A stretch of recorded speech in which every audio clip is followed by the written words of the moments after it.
میں ہے تو وہ اس حوصلہ شکنی سے اور اس ناکامی سے بڑا ہے جس کا ہم تجربہ کرتے ہیں. آمین آمین. آپ کا ایمان ہے کہ یسوع مسیح بڑا ہے؟ آمین.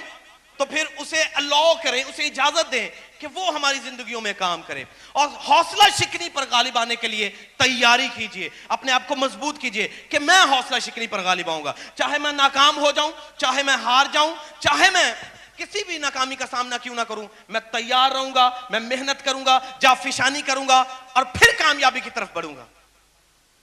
داؤد کے کئی ایک مضامین میں اس کی اس طرح کی کیفیت نظر آتی ہے, اور میں سمجھتا ہوں کہ یہ کوئی گناہ نہیں ہے. تناؤ, کھچاؤ, پریشان ہو جانا, حوصلہ ہار جانا اپنی ذات میں یہ نیگیٹو یعنی منفی جذبہ تو ہے, مگر یہ گناہ نہیں ہے. جب تک یہ منفی جذبہ کسی گناہ کو جنم نہ دے, کسی ایسے عمل کو جنم نہ دے جو خدا کی ذات کا انکار کرے, اس وقت تک یہ اپنی ذات میں گناہ نہیں ہے. مگر عموماً ہوتا یہ ہے کہ ہم حوصلہ شکنی کو, اس منفی رویے کو, منفی جذبہ کو اس قدر اجازت دیتے ہیں کہ وہ آہستہ آہستہ آہستہ آہستہ آہستہ ہمیں کھا جاتا ہے. اور لوگ خودکشیاں کرتے ہیں, لوگ خود سوزی کر لیتے ہیں, لوگ خود ہی کو مارتے ہیں, سیلف امپوزڈ پنشمنٹس جنہیں کہتے ہیں, خود ہی کو تکلیف دیتے ہیں, خود ہی کو وہ مارتے ہیں, یا پھر وہ کئی ایک طرح سے مختلف رویوں کا اظہار کرتے ہیں, کیونکہ وہ ہار رہے ہیں, کیونکہ وہ ٹوٹے ہوئے ہیں, کیونکہ وہ شکست کھا جاتے ہیں, اس لیے وہ اس طرح کے جذبات کا اظہار کرتے ہیں. داؤد نے کہا کہ مجھے کوئی نہیں پہچانتا. آپ داؤد کے کئی ایک مزامیر کو پڑھیے, وہاں پر وہ جرأت کی باتیں کرتا ہے, وہاں پر وہ حوصلے کی باتیں کرتا ہے, کہتا ہے کہ میرے پاؤں جو اس نے چٹان پر رکھے ہیں, وہ ایسی باتیں کرتا ہوا نظر آئے گا. مگر یہ باتیں بھی کرتا ہوا نظر آتا ہے کہ مجھے کوئی نہیں پہچانتا. ہاں ساؤل تو اب مجھے مار ہی دے گا. اب پہلا سیموئیل پڑھے, وہاں پر لکھا داؤد نے کہا اب تو میں ساؤل کے ہاتھوں مرا ہی مرا.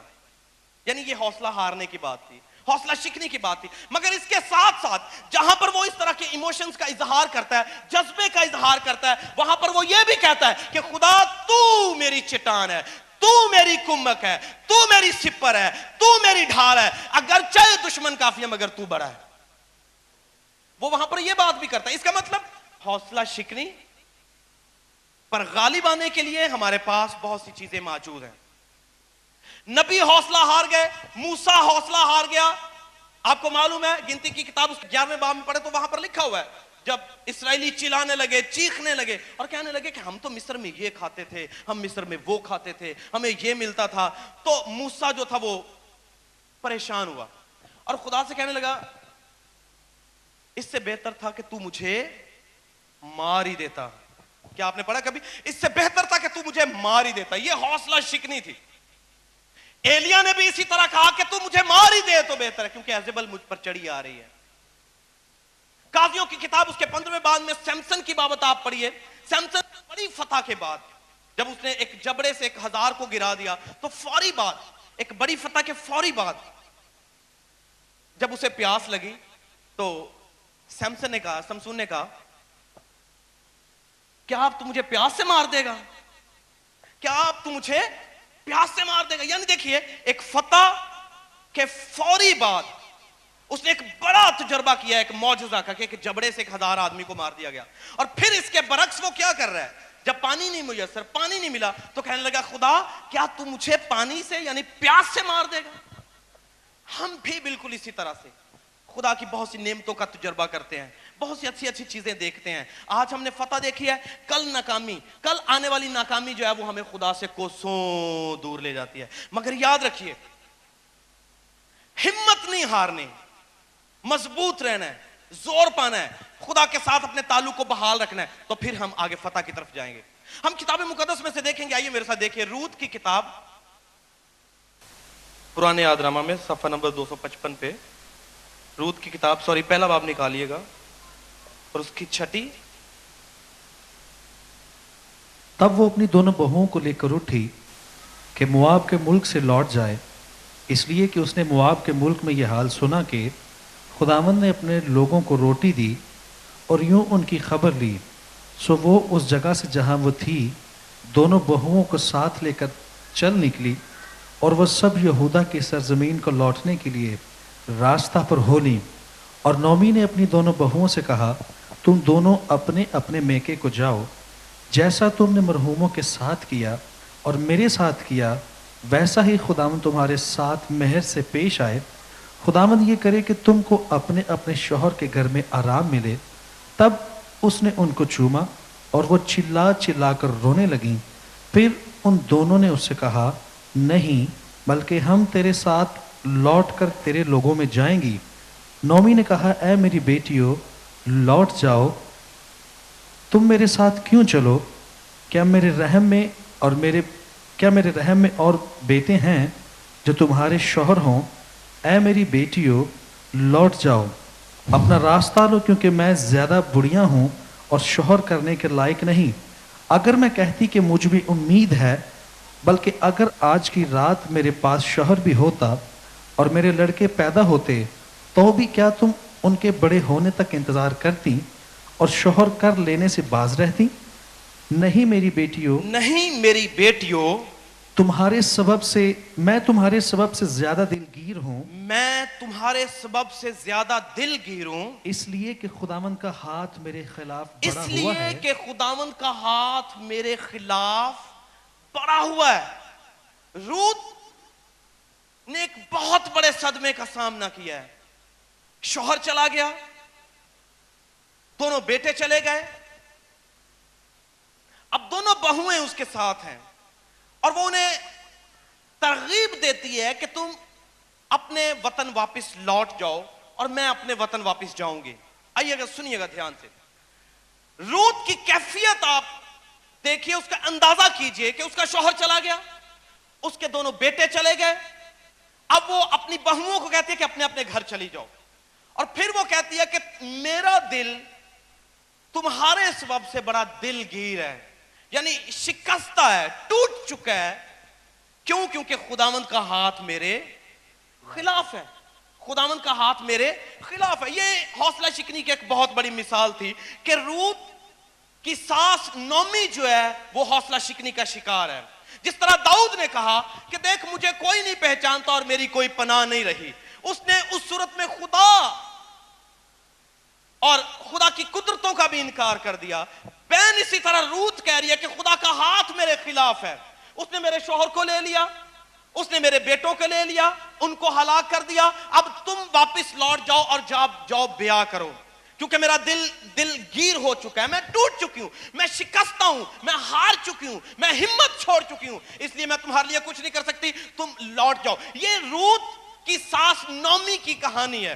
نومی ٹوٹی ہوئی ہے، ہم میں سے بہت سے ٹوٹے ہوئے ہیں، ہم میں سے بہت سے ہارے ہوئے ہیں، اور یاد رکھیے اس طرح کی کیفیت سے مقابلہ کرنا جو ہے وہ ہمیں فتوحات کی طرف لے کر جاتا ہے۔ اگر آپ اسے مسلسل اجازت دیں گے کہ یہ آپ پر ہیوی ہو جائے یا آپ پر حاوی ہو جائے تو یہ آپ کو کھا جائے گی اور ہلاک کر دے گی۔ یہ منفی جذبہ جو ختم کر دے گا، یہ منفی رویہ جو ختم کر دے گا اور آپ کو آہستہ آہستہ پیچھے لیتا چلا جائے گا۔ آپ چرچ میں خدمت کر رہے ہیں، آپ کسی بھی حلقہ میں موو کر رہے ہیں، آپ کو ہمت باندھنے کی ضرورت ہے، کیونکہ جب تک آپ ہمت نہیں کریں گے آپ فتح کا سامنا نہیں کریں گے۔ اس نومی کی کیفیت کو آپ آگے جا کر پڑھیے گا، اگرچہ وہ دلگیر تھی، اگرچہ وہ ٹوٹ چکی تھی، مگر پھر بھی اس نے ہمت نہیں چھوڑی، اس نے ہمت کا دامن نہیں چھوڑا۔ لکھا کہ اس نے کاوشیں کی ہیں، اس نے محنتیں کی ہیں، نہ کسی طرح وہ چاہتی تھی کہ اگر اس کا میلون اور کیلوین چلے گئے ہیں تو کوئی مسئلہ نہیں ہے، اس کا شوہر چلا گیا تو کوئی مسئلہ نہیں۔ اب خدا روت سے اسے ایک نسل دے گا۔ ہم میں سے بہت سے لوگ ہیں جو آئیڈینٹی کے پرابلم کا شکار ہیں، انہیں مسئلہ ہے کہ ان کی کوئی شناخت ہی نہیں ہے، انہیں کوئی پہچانتا ہی نہیں ہے، انہیں کوئی دیکھتا ہی نہیں ہے، ان کی طرف کوئی دھیان ہی نہیں دیتا، انہیں موقع بھی نہیں دیا جاتا، چرچ میں موقع نہیں دیتے، سٹیجز پر موقع نہیں دیا جاتا، گانے کا موقع نہیں دیا جاتا۔ وہ بڑی محنت کرتے ہیں مگر آگے نہیں آ رہے۔ ہمارے ایک بھائی ہیں، وہ بڑی محنت کرتے ہیں، بڑا گاتے ہیں، بڑی ستائش کرتے ہیں، مگر ان کے ساتھ مسئلہ ہے کہ وہ اس شہرت کو نہیں پا سکتے جس کا خدا نے ان کے لیے تعین کیا ہوا ہے، کیونکہ وہ مسلسل خدا کی قدرت کا انکار کرتے ہیں۔ داؤد اگرچہ ہارا ہوا تھا مگر آپ اگلی آیات کا مطالعہ کریں تو اس نے خدا کی قدرت کا اعتراف کیا اور کہا خدا تو مجھے بچائے گا, تو مجھے چھڑائے گا. نومی کا آپ سارا قصہ پڑھ لیجئے, نومی نے کاوشوں کا دامن نہیں چھوڑا, محنتوں کا دامن نہیں چھوڑا, پھر بھی وہ محنت کرتی چلی گئی ہے. میں یہاں بیٹھی ایک بہن سے کہہ رہا تھا آپ ہمت نہ ہاریں بلکہ کوشش کرتے رہیں. خدا کوشش کرنے والوں کا ساتھ دیتا ہے, سست گھٹنوں کا ساتھ نہیں دیتا. ہارے ہوئے لوگوں کو وہ کہتا ہے کہ اٹھو اے کچ دلے لوگوں, مضبوط ہو جاؤ, ہمت کرو اور گھٹنوں کو مضبوط کرو. پھر خدا جو ہے وہ قدرت کے کام کرتا ہے. اس لیے نبیوں کے ساتھ جو کچھ ہوا, بڑے بڑے معجزات کا تجربہ کرنے کے بعد اگر وہ حوصلہ شکنی کا شکار ہوئے ہیں تو ساڈی کوئی گل نہیں, اسی بھی ہو سکنے ہیں, ہم بھی ہمت ہار سکتے ہیں. مگر مسلسل اس جذبے میں رہنا ہلاکت کی نشانی ہے. آپ کوشش کریں اس سے نکلنے کی, کیونکہ کلام مقدس میں لکھا ہے, غلطیوں کے نام پالوس رسول کے خط میں 3 باب کو پڑھیں تو وہاں پر لکھا ہے اگر ہم ہمت نہیں ہاریں گے, اگر ہمت نہیں ہاریں گے تو عین وقت پر کب کاٹیں گے؟ عین وقت پر کاٹیں گے, چاہے شکست کا سامنا کرنا پڑا ہے. مگر اگر ہمت نہیں ہاریں گے, کوشش کرتے رہیں گے, حوصلہ نہیں چھوڑیں گے تو یاد رکھیے ایک وقت آئے گا کہ ہم ایک بڑی فصل کاٹیں گے. اور اگر ہم ہمت ہار گئے تو کچھ ملنے والا نہیں ہے, ہمیں کچھ میسر نہیں آئے گا. مجھے معلوم ہے, میں ایک سٹوری چرچ میں سناتا ہوں چائنیز کی. آپ بڑی محنت کرتے ہیں, آپ بڑی کاوشیں کرتے ہیں مگر نتیجہ کچھ نہیں مل رہا. آپ کہتے ہیں اتنی محنت کیتی ہے مگر حاصل کچھ بھی نہیں ہویا. جس چیز کو ہاتھ لگاتے ہیں وہی مٹی ہو جاتی ہے, کچھ میسر نہیں آ رہا.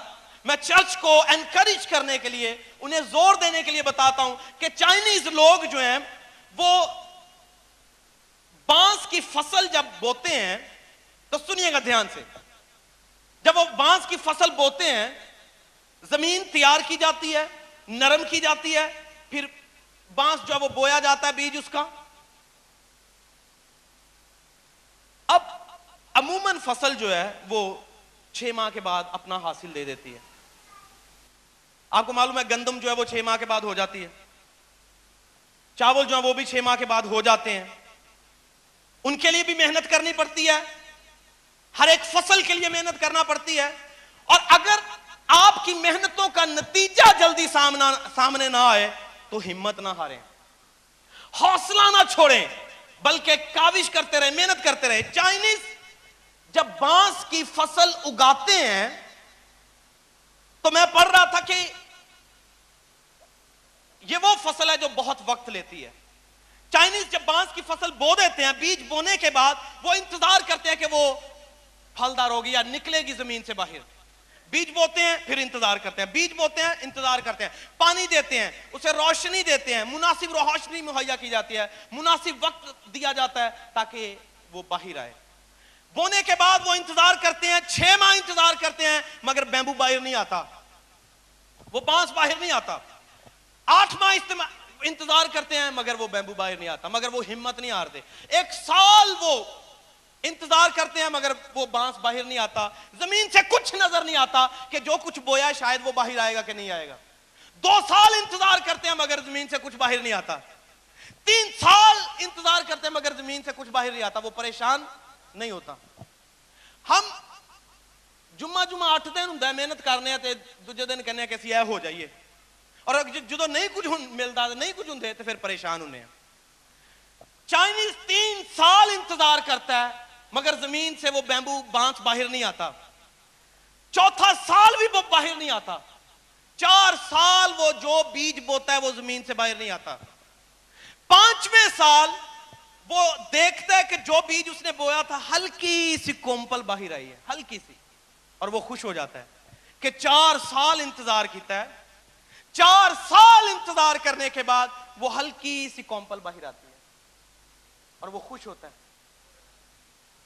اور یاد رکھیے جس بیج کو اس نے 4 سال زمین کے اندر دیکھا تھا اسے کچھ نظر نہیں آیا تھا. ہو سکتا ہے وہ حوصلہ شکنی کا شکار ہوا ہو سکتا ہے وہ سوچتا ہو کہ ارے بیج ختم ہی ہو گیا, تھلے ماری گیا ہے, اسے اندھیرا لے گیا, تاریکی کھا گئی ہے, نیچے کیڑے کھا گئے ہو سکتا ہے ایسا ہوتا ہو. مگر پھر بھی وہ جس فصل کو بویا وہ اسے تباہ نہیں کرتا بلکہ انتظار کرتا ہے اور محنت کرتا چلا جاتا ہے, مسلسل کاوش کرتا چلا جاتا ہے. اس انتظار میں کہ جو کچھ بویا وہ کل نکلے گا.